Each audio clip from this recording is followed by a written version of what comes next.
Imagine stepping outside on a clear night and looking at the stars with a new suspicion. For most of human history, those lights were distant suns in imagination only. Now we know that many of them are not alone. Planets are common, and in some regions of the galaxy they may be almost unavoidable. But common planets do not automatically mean common solar systems. The more worlds we find, the stranger our own neighborhood begins to look. Our solar system has small rocky planets close to the Sun, giant worlds far away, nearly circular orbits, and no massive super-Earth packed inside Mercury's path. That arrangement feels ordinary because it is the only one we grew up inside. In the wider galaxy, it may be an exception. This is the question at the center of the next era of planet hunting. Are systems like ours rare accidents, or have our instruments simply been looking in the wrong way? The first wave of exoplanet discovery taught us humility. Astronomers expected familiar arrangements. Little planets near their stars, giant planets farther out, and quiet orbital lanes like those in our own system. Instead, the first discoveries were enormous planets racing around their stars in only a few days. These hot Jupiters were impossible under the old picture if giant planets only formed where ice was abundant, far from stellar heat. Their existence meant planets could move.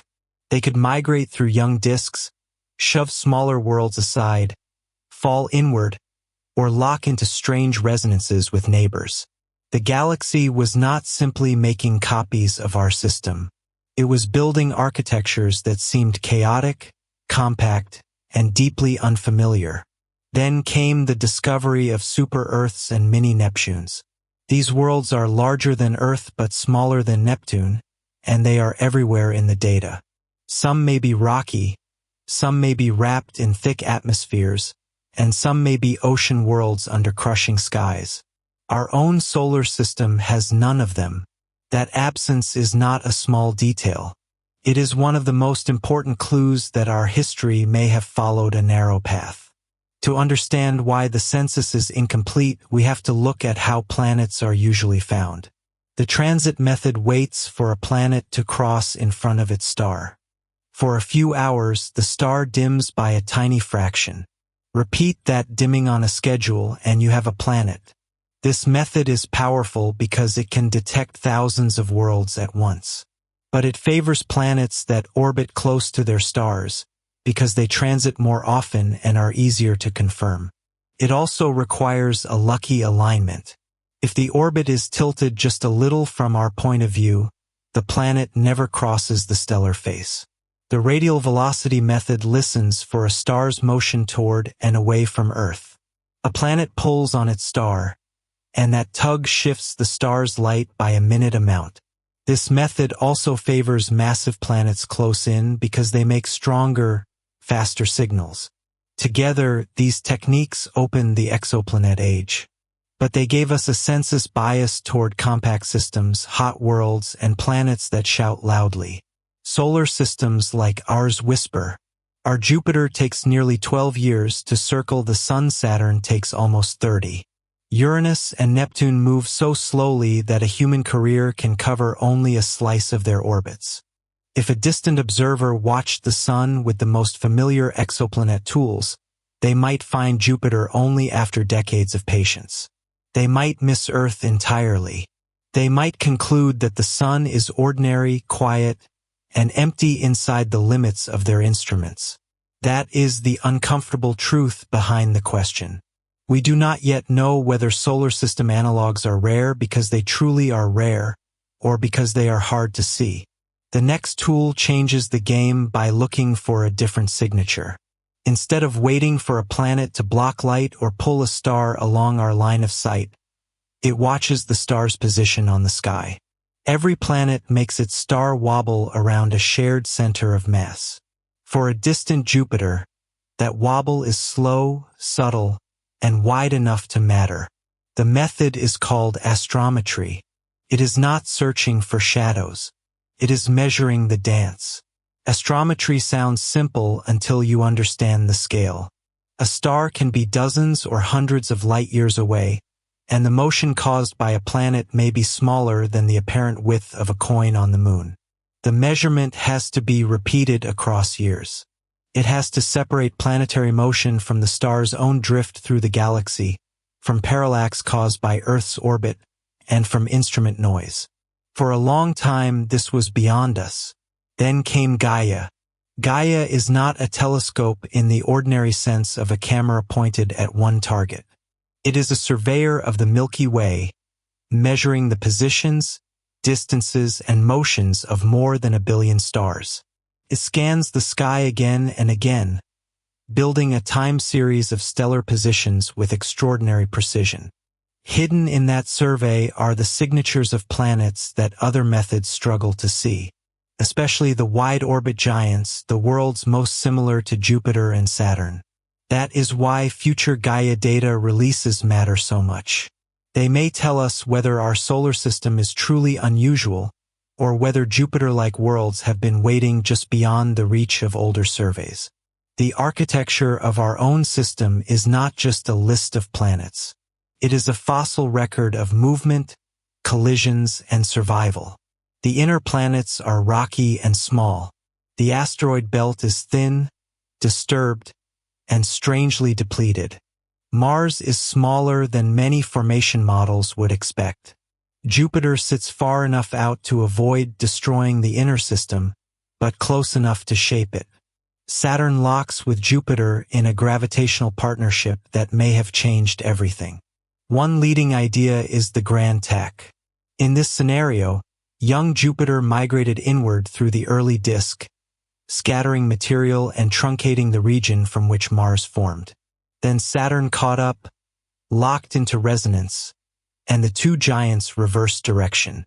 They moved outward again, leaving behind a compact inner disk from which Earth and Venus could grow.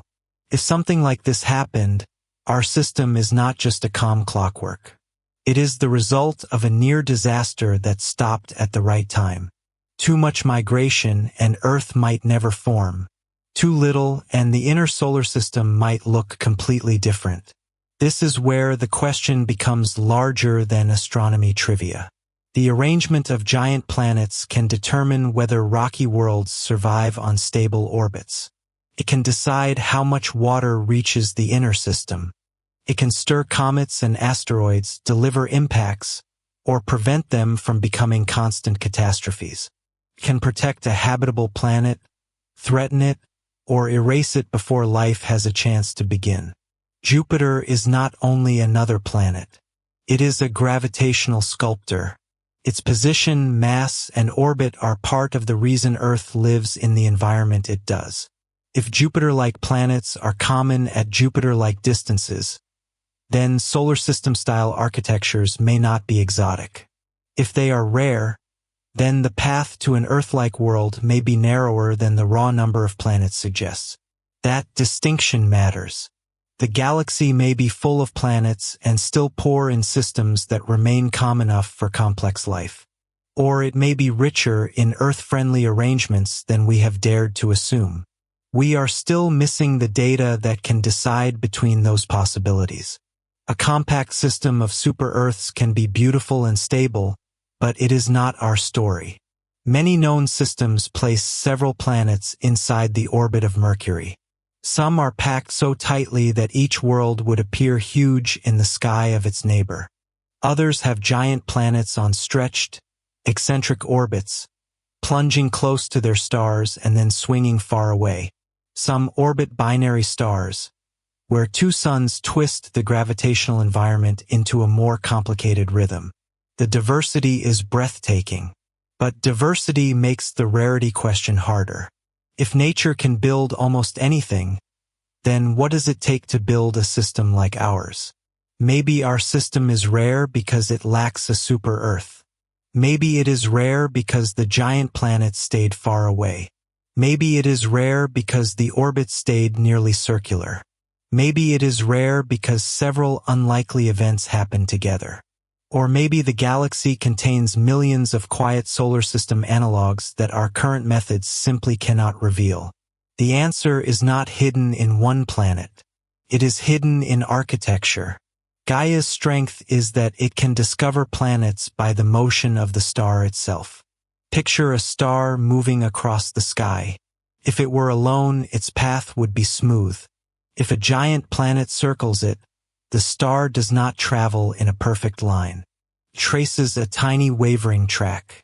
Over enough years, that track can reveal the planet's mass and orbit. For Jupiter analogs, this is exactly the kind of signal we need. The planet is large enough to tug strongly, and distant enough to move the star in a slow arc. Astrometry is not perfect. It struggles with small rocky planets. It needs time. It can be confused by binary companions, stellar activity, and incomplete orbital coverage. But it fills a critical gap. It can find the cold giants that transit surveys rarely catch and radial velocity surveys may need decades to confirm. That means the coming data could change the map of planetary systems. It could finally tell us whether Jupiter-like planets around Sun-like stars are common, uncommon, or shockingly scarce. The result will not be a single dramatic photograph.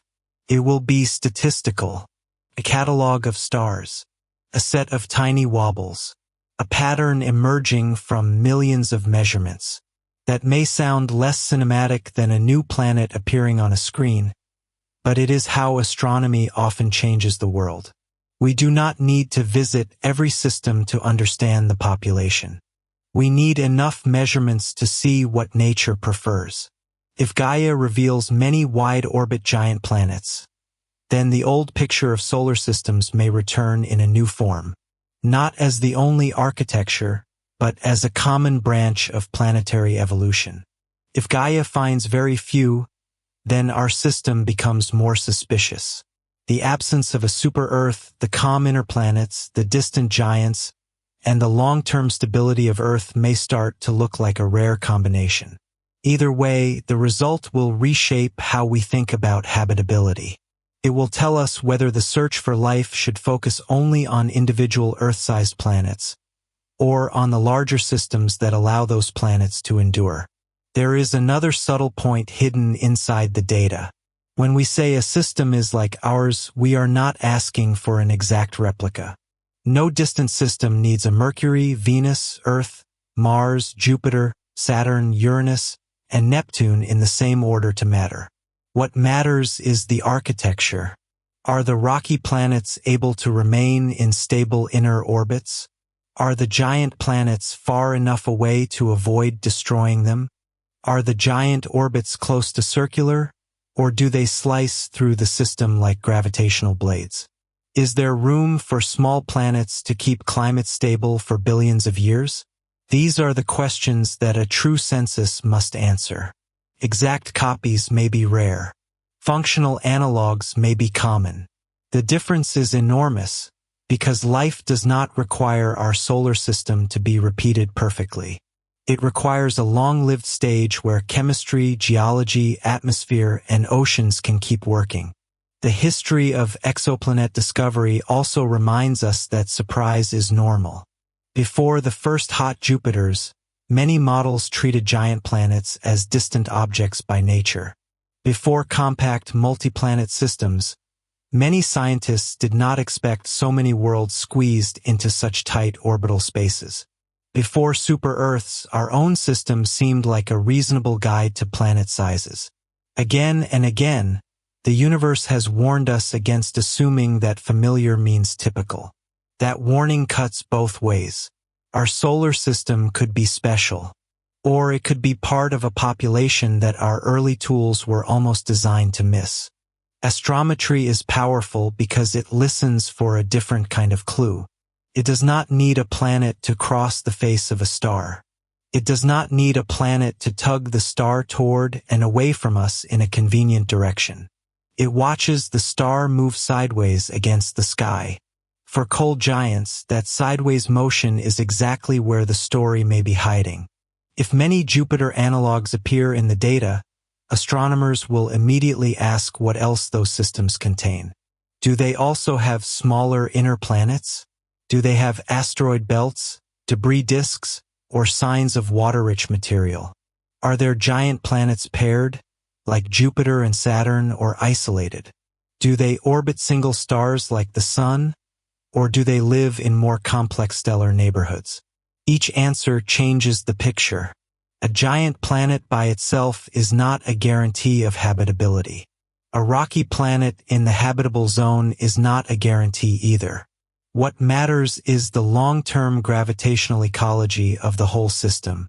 That is why the next stage will combine methods. Astrometry can find the distant giants. Transits can reveal close-in planets. Radial velocity can refine masses. Direct imaging can study young wide-orbit worlds. Spectroscopy can eventually ask what atmospheres are made of. No single method tells the whole story. Together, they turn scattered detections into planetary biographies. This is also why the absence of super-Earths in our system remains so provocative. Super-Earths are among the most common known planet types, yet there is no local example to study up close. If Jupiter's early migration cleared or prevented the formation of such worlds, then the same event that made our system unusual may also have made Earth possible. But the opposite could be true in other systems. Some super-Earths may be stable, temperate, and geologically active. Some may have thick atmospheres that trap too much heat. Some may be water-rich worlds with deep oceans and high-pressure ice. Some may be stripped cores of former mini-Neptunes.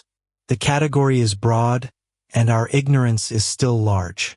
The solar system is missing an entire class of planet that the galaxy seems to love. That absence is not a flaw in the census. It is a clue about our own formation. The future data will not remove mystery. It will sharpen it. If solar system analogs are common, then the next question becomes why we have not found clearer Earth twins already. Maybe Earth-sized planets are common, but their atmospheres are hard to read. Maybe stable architectures are common, but biology is rare. Maybe life begins easily, but complex life requires longer, quieter histories. If solar system analogs are rare, the question becomes even deeper. What combination of migration, impact history, giant planet placement, and stellar environment gave our planet its chance? Was Earth's long habitability a predictable outcome of physics, or a narrow accident among many failed possibilities? The answer will not make the universe smaller. It will make our place in it more precise. There is a particular beauty in the fact that the answer may come from motion too small to see by eye. Not from a grand image of another Earth. Not from a spacecraft flying through an alien system. But from stars measured so carefully that their tiny sways reveal invisible companions. The galaxy is full of motion. Stars orbit the Milky Way. Planets orbit stars. Moons orbit planets. Dust, ice, and rock carry the memory of formation. Astrometry turns that motion into evidence. It is patient science, and patience is exactly what long-period planets demand. The worlds most relevant to our question are not the fast, hot, easy ones. They are the slow planets, the cold giants, the distant sculptors, the planets that take years or decades to reveal themselves. There is a temptation to treat Earth as the central mystery. But Earth did not form in isolation. It formed in a disk shaped by the Sun, by Jupiter, by Saturn, by impacts, by migration, by chance, and by time. The planet we live on is part of a system-wide story. If we want to know how common Earth-like worlds are, we have to ask how common Earth-making systems are. That means looking beyond the habitable zone. It means asking where the giant planets are. It means asking whether rocky worlds can survive migration. It means asking whether the early disk leaves enough material in the right places. It means asking whether water can arrive without endless destruction. The answer may not be a simple yes or no. There may be many roads to habitability. Some systems may need a Jupiter. Others may succeed without one. Some may build life-bearing moons around giant planets. Some may hide oceans under ice far from any familiar habitable zone. The solar system is not necessarily the template. It is the case study we know best. The most exciting possibility is that our sense of rarity is about to change. Every generation of planet hunting has made the universe stranger. The first exoplanets broke the expectation that giant worlds stayed far from their stars. Transit surveys revealed compact systems that no one had imagined clearly. Direct imaging showed young giants glowing in infrared light at enormous distances. Now astrometry may reveal a quieter population. Cold giant planets in wide orbits, systems that look calm from the outside but contain the same kind of gravitational backbone as ours. If those systems are common, then the solar system may be unusual in details but not in principle. If they are rare, then the night sky becomes more unsettling. It would mean that planets are everywhere, but our kind of planetary order is not. In either case, the data will be precious. It will turn speculation into measurement. And measurement is where wonder becomes science. The search is not only about finding another Earth. It is about learning what kinds of cosmic neighborhoods can keep small worlds safe for billions of years. A planet may sit at the right distance from its star and still be doomed by the architecture around it. Another may begin in chaos and settle into long-term stability. Life, if it appears, needs time. Climate needs time. Oceans need time. Complex chemistry needs time. Stable orbits are not glamorous, but they are the stage on which everything else happens. That is why the census of giant planets matters. It is why the missing super-Earth in our system matters. It is why the slow wobble of a distant star matters. These are not technical footnotes. They are clues about whether the galaxy is filled with quiet homes, dangerous machines, or something in between. So when we ask whether we live in the rarest solar system, the honest answer is not yet. We do not know. We have seen enough to know that planetary systems are wildly diverse. We have seen enough to know that our own arrangement is not the obvious default. But we have not yet seen enough wide-orbit giants around sun-like stars to judge the true population. That is what the next wave of astrometric data may reveal. Somewhere in the measurements of tiny stellar motions, the answer is beginning to form.